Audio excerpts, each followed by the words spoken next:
అందరు బాగున్నారండి. అందరు బాగుండాలనే కోరుకుంటున్నానండి. నేను కూడా బాగున్నాను. ఈరోజు నేను కందిపప్పు, దోసకాయ, బచ్చల కూర, టమాటా పప్పు చేస్తున్నానండి. కందిపప్పు ఇది తీసుకున్నానండి. ఒక కప్పు, 3 టమాటాలు, ఒక ఉల్లిగడ్డ, 5-6 పచ్చిమిర్చి, ఒక దోసకాయ అండి, బచ్చల కూర. నేను శుభ్రంగా కడిగేసుకున్నానండి. ఇవి కట్ చేసి పప్పు కూడా మంచిగా కడిగేసుకొని మంచి వాటర్ పోసుకొని ఇవన్నీ వేసుకోవాలండి. చూపిస్తాను. చాలా బాగుంటుందండి ఇలా పప్పు వండుకుంటే. పప్పు కడిగేసుకొని మంచి వాటర్ పోసుకున్నానండి. 1 గ్లాసున్నర వాటర్ పోసుకున్నాను. ఇందులో 1 స్పూన్ ఆయిల్ పోసుకోవాలండి. ఎందుకంటే పొంగకుండా తొందరగా కూడా మంచిగా ఉడుకుతుంది. 1 స్పూన్ ఆయిల్ పోసాను. ఇందులో అండి ఇప్పుడు కట్ చేసుకున్నానండి దోసకాయ, ఉల్లిగడ్డ, పచ్చిమిర్చి, బచ్చల కూర, టమాటా. ఇప్పుడు ఇవన్నీ వేసేస్తానండి.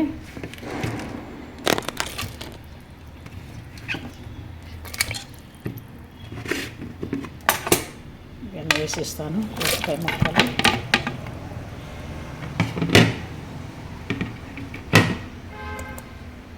ఇప్పుడు బచ్చల కూర,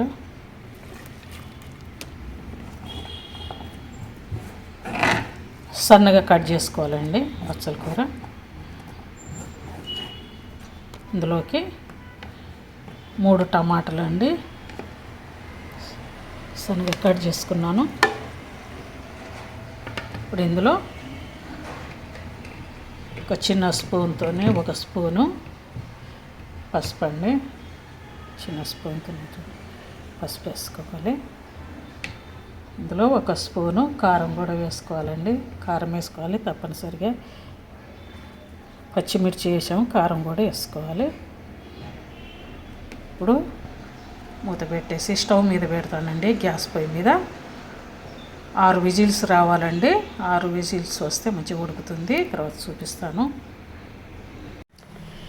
గ్యాస్ పొయ్యి మీద పెట్టుకున్నానండి. 6 విజిల్స్ రావాలి. ఇప్పుడు ఆపేయాలండి. మంచిగా ఉడుకుతుంది. 6 విజిల్స్ రావాలండి.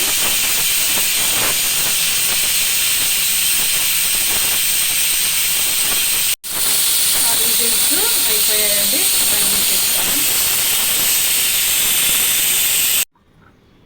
పప్పు ఉడికిపోయిందండి. ఇలా కొంచెం ఇవి గ్యాస్ పొయ్యి మీద పెట్టేసుకోవాలి. 1 స్పూను సాల్ట్ వేస్తున్నానండి. 1 స్పూను సాల్ట్ వేస్తున్నాను. సరిపోకుంటే మళ్ళీ వేసుకోవచ్చండి. గ్యాస్ పొయ్యి మీద పెడతాను. పప్పు తాలింపు పెడుతున్నానండి. చిన్న కడాయి పెట్టుకున్నాను. ఇందులో ఒక 2 పావుల ఆయిల్ పోస్తున్నానండి.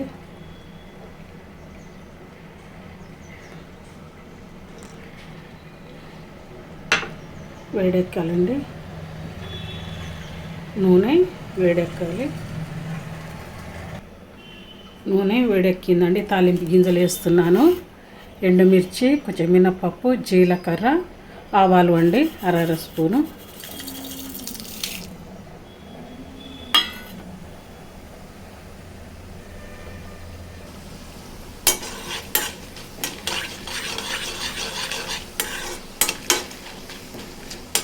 కొంచెం ఎర్రగా వేగాలండి. ఇందులో ఎల్లిపాయ వేస్తున్నాను. 5-6 ఎల్లిపాయ రెబ్బలు వేస్తున్నానండి.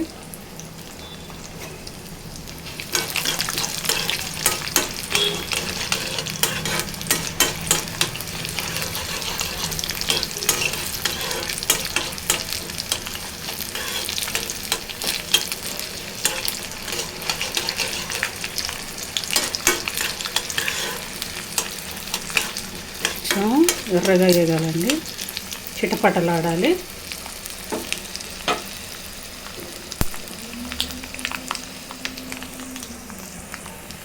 తాలింపు వేగిందండి. ఇప్పుడు కరివేపాకు వేసుకోవాలి. ఉప్పెడంతా కరివేపాకు వేసుకోవాలి.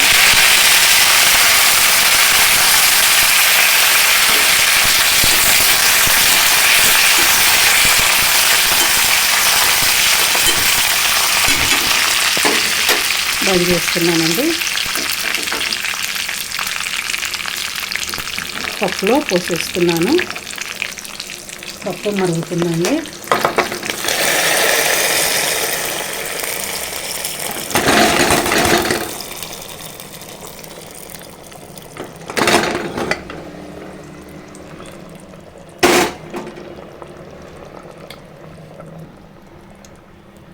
ఎంతో రుచికరమైన దోసకాయ బచ్చల కూర టమాటా పప్పు అండి రెడీ అయిపోయిందండి. చాలా బాగుంటుందండి. ఈ విధంగా చేసుకోండి. రైస్లోనైనా, జొన్న రొట్టెలోనైనా, చపాతీలోనైనా చాలా చాలా బాగుంటుందండి. కమ్మగా ఉంటుంది. మీ ఫ్రెండ్స్కి పంపించుకోండి. ఫ్యామిలీలా చేసుకొని కుటుంబంలో చేసుకొని తినండి.